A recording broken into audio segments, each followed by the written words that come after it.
People love fireworks. People travel hundreds, sometimes thousands of miles, sometimes to different countries to see fireworks because there's something spectacular about a fireworks display. Well, this week in Butler County, there is something that's really special. It's almost the Olympics of fireworks. Pyrotechnics Guild International Convention is taking place here in Butler County, and they expect thousands of members of the organization. They also expect hundreds of thousands of visitors to see these spectacular fireworks display. All of this came about from a multi-year effort on the part of the Butler County Tourism and Convention Bureau, and Jack Cohen is their president. Jack, what's happening out here this week? Really nothing much. We really have a great firework event here to welcome all these folks into our community. There'll be people from multitude companies. I will tell you, 16 countries are represented here. I talked to a number of people out here who don't work for different specific companies. They're just in fireworks because they love it. They do it almost on their own for their neighbors. Yeah, and most of the folks are hobbyists that are involved here, and they have a passion for fireworks. Now this week, there's a lot happening. Last night there was a major fireworks display. How'd that go? Oh, it was a lot of fun. Zambelli was here and did an amazing show. We just had just a wonderful night here at Cooper's Lake. Now the Tourism Bureau was the one behind this. You started working on this several years ago. What's in it for Butler? Why is it so important for Butler County for this event to be here? The economic impact is amazing. In the week's time that these folks are here, we'll probably average somewhere between $3.5 million and $5 million generated in our community. Because of what? They're spending it on hotel? They spend it on hotels. They need equipment, if you can see in the background, and you'll see more throughout the show, the things that they need, from Home Depot to Lowe's to the grocery store to the banks to just everything that people need when they come into community like this, and we have everything at their fingertips. As I mentioned, this is called sometimes the Olympics of firework displays. Is this a competition then? I think everybody takes a little bit of pride in the work that they do, so they want to compete amongst their peers, and they all want to be better than the next guy. So now, Jack, the Tourism Bureau obviously is busy year-round with a very capable staff, and they're always looking to bring new people in here. The ones that benefit mostly are who? I think it's our own citizens. You know, you talk about the quality of life in our community. Well, we are being able to bring something like this into our community. It gives our citizens something to come, have fun at. It's a sense of pride for our community that we brought this group in, and it generates a lot of great goodwill in the region. Jack, good to talk to you. Thank you. Thank you, Larry. Now, I think we want to visit one of the major fireworks companies right here in western Pennsylvania, and they're considered one of the best in the world. We're in Newcastle at Zambelli Fireworks, and Zambelli Fireworks is a name that most of you know because they've been around here and showing programs all over the country for many, many years. As a matter of fact, George Zambelli Jr.'s grandfather came here to this country in 1893 to start the company. Now, George, you've been in this business all your life. Is it much different today than it was when your grandfather brought it over? Well, it's significantly different. The way we display fireworks nowadays with the computers and choreographing them to music is quite different than it was years ago. What's the biggest show that you've done in your lifetime? Well, I was involved with the Statue of Liberty rededication in 1986, and done the Macy's fireworks in New York. Annually, we do the most powerful show, which is Thunder over Louisville, a couple weeks before the Kentucky Derby, and it's the opening ceremonies of the Kentucky Derby Festival. What's so special about that? Well, it's a very powerful show. It's fired from two super barges that span about 600 feet in length each on each side of the 2nd Street Bridge. And we use the 2nd Street Bridge, which is between 3/4 and a mile long, to fire fireworks. So we choreograph them from all 3 locations. Do you enjoy fireworks still after going through this all your life? Yes, it's a passion. I grew up in it. I started when I was 5 answering the telephone for my dad. You got to remember there weren't, you didn't get a dial tone back then, so I'd tell the operator what number to call and hold the line for him. When I was 12, I came out here and built stationary pieces. I went on the road with my Uncle Lou when I was 15 and did nightly shows. We did the Washington Monument show for 25, 30 years together. So it's in your blood, and you keep doing it. We've all seen fireworks all our lives. Sometimes it's just a little firecracker that somebody's holding in their hand, but other times it becomes a major festival like the ones you have here. When did the business change? Well, back in the early 50s, when my dad came out of Duquesne University, he took over the business. Back then they did 8 shows on the 4th of July. Now we do over 800. And, it's been an evolution. We did the first electrical shows at Fort McHenry for Dawn's Early Light. We've done fireworks for every president since John F. Kennedy. Every year you try to make it better. As soon as you do a display, you go back and critique it and find out what you could have done better. George, it's awfully good to talk to you. Thanks so much. It's great talking to you, Larry, and enjoy the show. Thank you. We have several generations of Zambellis here. The second generation is Louis Zambelli. Right. Now, your father is the one that started this company? Started this company when it comes from Italy. Now, when you first started working, how old were you? 21. I come home from the Army at 21 on Mother's Day, and I wanted to go to sign up for the 2020 Club. My dad says, no, you're going to work tomorrow morning at the plant. What was the first work you did at Zambelli's? I started mixing powder with a hammer, to make the black powder. The more you hit it, the stronger it got. Was it dangerous to hit that powder? It was with a wooden mallet and a cement hole, and you just pound 8 hours a day to make 20 pounds of powder. You personally worked on some fireworks displays for presidents, I understand. Which presidents? All of them, 8 of them. And I was around the world twice, and I shot for President. When I left the White House with President Ford and Carter, when he left the office, and that was the last show I did at the White House. I had 8 presidents I shot for. What was the presentation that you made that makes you most proud? Well, my dad always says, do good, forget it, do bad, worry. And I kept that all the time. And my dad used to be on a truck. He said, Dad, son, don't you go home with your head down. You know you didn't do your job. Keep your head up, and you satisfied 80% of the public. You did your job. For you, is the business much different from what it was when you started? It's 100%, 110% difference. We used to do everything by hand. Today it's all computerized and everything else. And I'm through the old generation. I go by hand. Let's go to another generation here. And the 4th generation is Jared. You're going to college right now, and have you been involved with the company very much? I do a couple of shows during the summer. I've done Pittsburgh show this past year. The Beaver County show I've done for the past 3 years. And then I actually headed out to do the Gettysburg 150th this past month. What kind of work do you do when you're preparing a show? It's a lot of setup. I mean, you set racks, you drop the bombs into the pipe, and then you go back and you squib, or you're squibbing, and you just move. It's a long day's work, but it's pretty satisfying after you see the crowd and you hear them from a distance, clapping and cheering. This is a company that goes back to 1893, and you're the 4th generation. Do you feel an obligation to come into the business one day? Oh, yeah. As Uncle Lou says, yeah. I mean, it's definitely interesting and neat to be in the family and have. There's not a lot of family-run businesses nowadays, so it's kind of neat to have one and have it as interesting as fireworks. Must be interesting for you, Lou, to see another generation coming along. Yeah. Now, I just want to show one thing. Look on that wall up there. You'll see all the set pieces we used to do years back. The ship, the cannons, that's on that wall back there. And we used to do all them one day, shoot and come home the same night. Now they don't even use no more groundworks. That's all out. Man, it's good to talk to you. Thanks very much. Good. Thank you.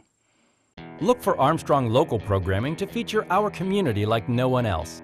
See your friends and neighbors on Armstrong's local channel and on demand.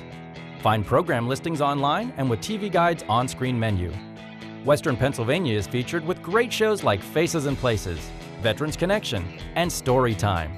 Don't miss high school sports coverage only available on Armstrong On Demand and Channel 10. It's another local programming exclusive from Armstrong. One wire, infinite possibilities. So we're back from Zambelli's here at Cooper's Lake here in western Butler County. And let's talk with the president of the Pyrotechnic Guild International here at the convention at Cooper's Lake. Dan, this is a huge operation. How did you get involved with this group? Oh, well, like all little boys, I played with fireworks when I was a kid. Loved it, went into the military, played with big fireworks, and got out of the military and decided that I wanted to do this as a hobby, and the rest is history. Now, this is a huge organization. Tell us the scope of it and where the members come from and what kind of members they are. What kind of work that they do in their normal lives? Oh, sailors, doctors, lawyers, Indian chiefs. We cover the gamut of professions and of blue-collar and white-collar professions, and we essentially go clear across the United States. We have about 3,000 members. We have 17 countries represented. Nearly every state is represented by somebody. My understanding is that companies are not members, but individual fireworks enthusiasts. Correct. This is a hobbyist organization, and so we have individuals who belong to it. We don't bring in companies or anything like that. So everybody you see here is a volunteer and a hobbyist. Well, you said earlier that some of the people work for some of the major companies. Sure, they like to have fun too. Here at the convention, what goes on? What happens in this whole week here in Butler County? Well, this whole week takes 4 years to set up, and when we get here, we have seminars, we have training, we have regulatory briefings so everybody can stay within the law. We practice safety, we show people how to do things safely. We have entertainment, just about everything under the sun you'd imagine for an open-air convention. Now, there's a competition of sorts here as well, isn't there? Yeah. I think it's human nature to be competitive, and just about everything we do is competitive. So we go out late at night and shoot fireworks just for the fun of it too. Everybody likes to do that, but all the things that are on the agenda to be done have a competition associated with them, including the large display companies that we bring in. Well, Dan, fireworks go back maybe thousands of years. I understand it started maybe in China. Are there many differences now, the way things are done, the way fireworks are set off, than maybe years ago? There are. We are still shooting fireworks in basically the same concept that was used 2,000 years ago, but we have, of course, brought on modern technology. You can't ignore technology. Yes, we've applied that. We have electronic shooting systems, computer-operated shooting systems. We are able to get chemicals that have been invented or derived since those 2,000 years have gone by. Today, the emphasis is on color shells and more complex shells than they could have shot back then. Are some of the shows and some of the shots bigger than they were before? Oh, yes. At a normal 4th of July event, you'll see probably a 6-inch shell, which weighs about 2 pounds. We are going to shoot off shells that weigh upwards of 240 pounds on occasion here. So, are some of the shows we'll see here this week in Butler County similar to the shows that would go on 4th of July somewhere else in the country of the world? Well, in the world, it's a big world, but at 4th of July here in the United States, typically you have local communities that band together and put on a small budget show. These shows here are large budget shows. They are not much like you'll ever see anywhere. Yes, there are other agencies and other venues that put on big shows. We think the PGI puts on the biggest and the best. Dan, good to talk to you. Thanks very much. Thanks very much. See you. We see so many different patterns of fireworks during fireworks displays. It's called choreography in their parlance, and Ruth Newhouse knows a lot about choreography. You've been in this business a long time, haven't you? 15 years. How'd you start? I started as a childhood interest. My father would always host our neighborhood fireworks display, and my interest grew. And when I became an adult and had my own place, I bought an acreage and did the small consumer fireworks that most people are familiar with for a few years, and decided it just wasn't good enough. And discovered how to get my license and got a little training and started buying the bit larger professional fireworks, and pretty soon a company took interest in what I was doing, and I've been doing it professionally ever since. You have to get a license. Who gives the licenses? There's a couple different kinds of licenses. One is a federal permit and license through the ATF, and most states require licensing as well.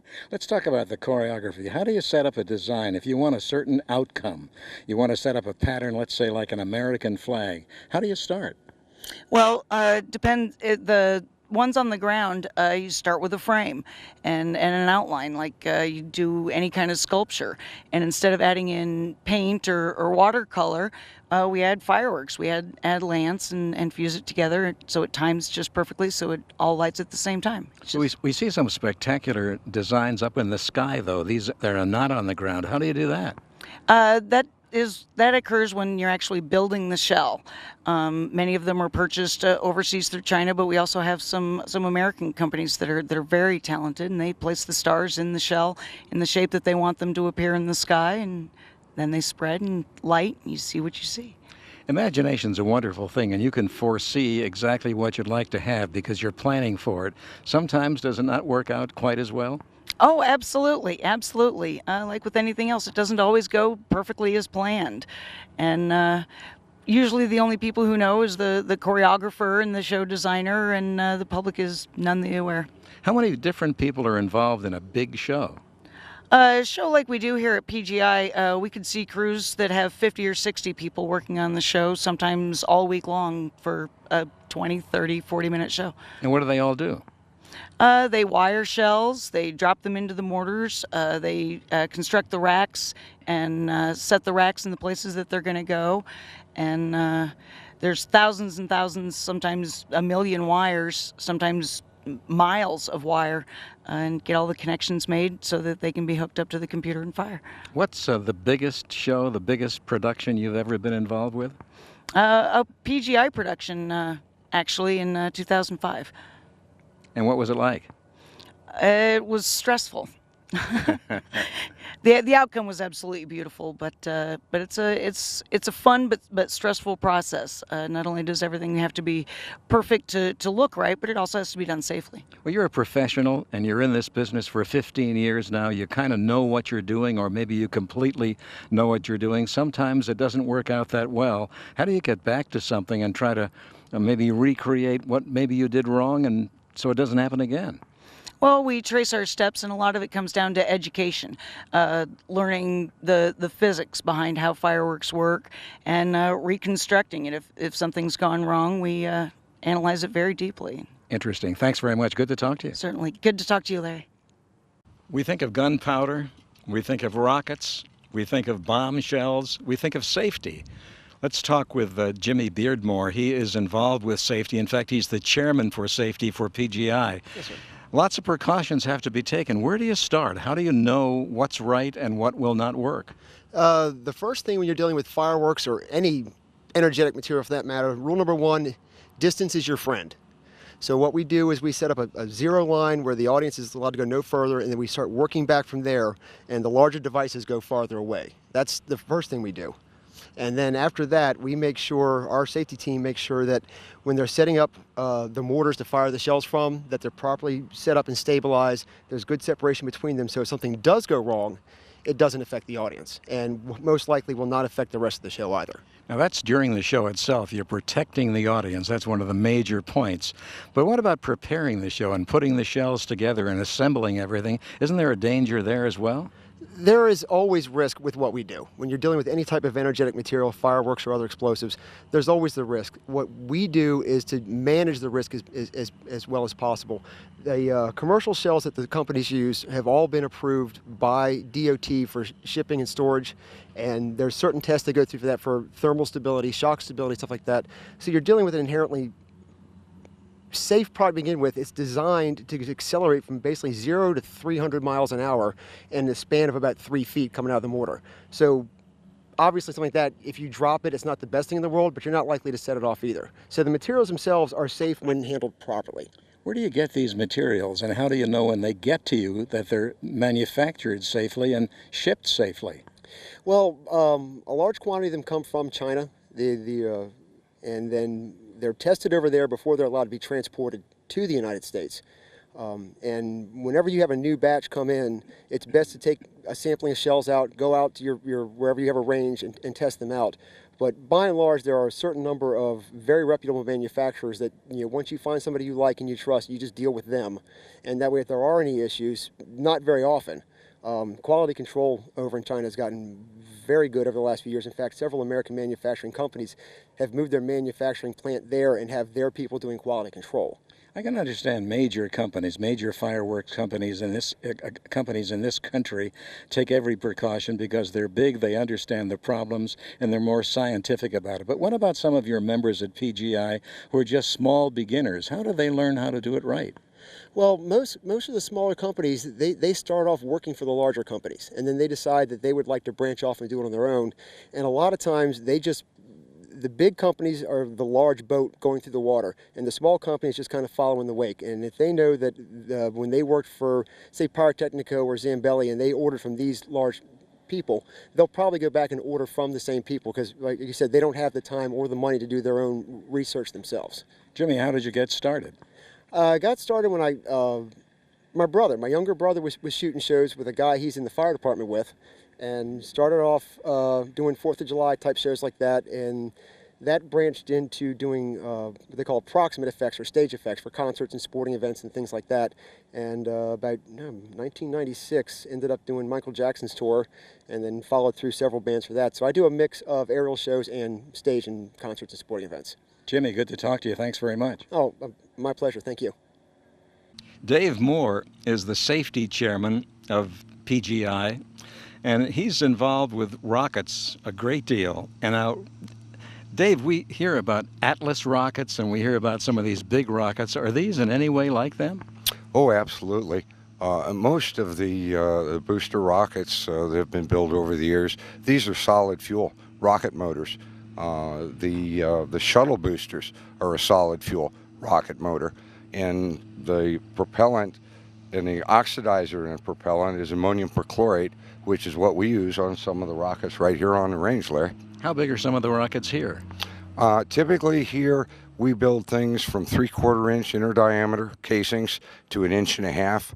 The 3/4 is considered a 1-pound rocket. The 1.5 inch is considered a 6-pound rocket. How high would they go? Oh, we can punch rockets through 3,000 feet, Larry. Really? Absolutely. Black powder rocket reaches speeds of 150 to 200 miles an hour. Whistle rockets reach speeds in excess of 300 miles an hour. Over the years, a few of us have played with 2-stage whistle rockets. These will break the sound barrier. Dave, how did you get involved with rocketry and get involved with pyrotechnics in the first place? Well, on one hand, I got lucky. When my father was in college, he worked for the Spencer Fireworks factory in Lima, Ohio, manufacturing pyrotechnic devices.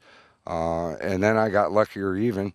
I have a brother that's 8 years older than I am, and he was building rockets at 16, and I was the little brother that was always under his feet. When I was 8 years old, I pressed my first sugar rocket, which is made out of saltpeter and sugar, one of the simplest rockets you can build. Now, as a little kid, it's dangerous to fool around with things like that, isn't it? What kind of precautions did you have to take? What you want to do is you want to have adult supervision. We will let people start to learn to build rockets and things when they're underage, with their parents' permission, only at a guild event. And if you do this right, building sugar rockets and building black powder rockets, this is about as safe as going skiing downhill. Black powder rockets are very simple to build. They're very inexpensive to build. And the reason that most of the rocket motors that are for sale for the 4th of July and on New Year's are black powder rockets, they're extremely safe.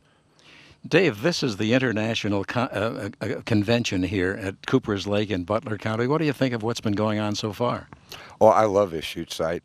I don't know how big this is. I'm figuring it's about a section, 640 acres. But it's nice to have all this range. It's nice to have the view. The B line's over there. The C line's there. You know, there's always something happening that you can get entertained. Do you, when the show actually starts, do you actually watch it, or are you too busy doing something else? It depends on what night it is, Larry. When we're competing, I run the competition rocket line. On those nights, I'm usually much too busy to actually enjoy the show, which is one of the reasons why I like coming to the PGI, because when you shoot a fireworks show, you never get to see it. What's the best demonstration you've ever seen? Oh, this was a couple years back at a Pyrotechnic Guild International convention, and I forget exactly which one, but without a doubt it was the nicest show I've seen in my years. Dave, it's good to talk to you. Thank you. No, thank you, Larry. Appreciate your time. Pyrotechnico is another one of the major fireworks companies in the country, and they're also over in Newcastle. Vic Lorenza is with us. He's the national sales manager. Vic, it's interesting. There are so many large fireworks companies in the one little town of Newcastle here in western Pennsylvania. How'd that happen? Yeah, we are the fireworks capital of America, as per our Chamber of Commerce. And at one time, there was 7 or more fireworks companies in Newcastle. It seems like a lot of the companies that were there migrated from Italy and started up their little shops, and 2 of the largest still remain there in Newcastle right now. Was Italy a center of fireworks activity? Italians love their fireworks, and it was a center, and they brought their art here, and it's grown to what we have going on here today. Tell us about the Pyrotechnico. How large a firm is this, and how many operations do you do in a year's time? Oh, Pyrotechnico is probably, we are in the top 3 of the country. We do 2,600 shows a year. We do 600 shows around the 4th of July week. We have facilities in Texas, Las Vegas, Florida, Atlanta, Georgia, and our corporate office in Newcastle, Pennsylvania. With all those shows, where do you get all the people to run them?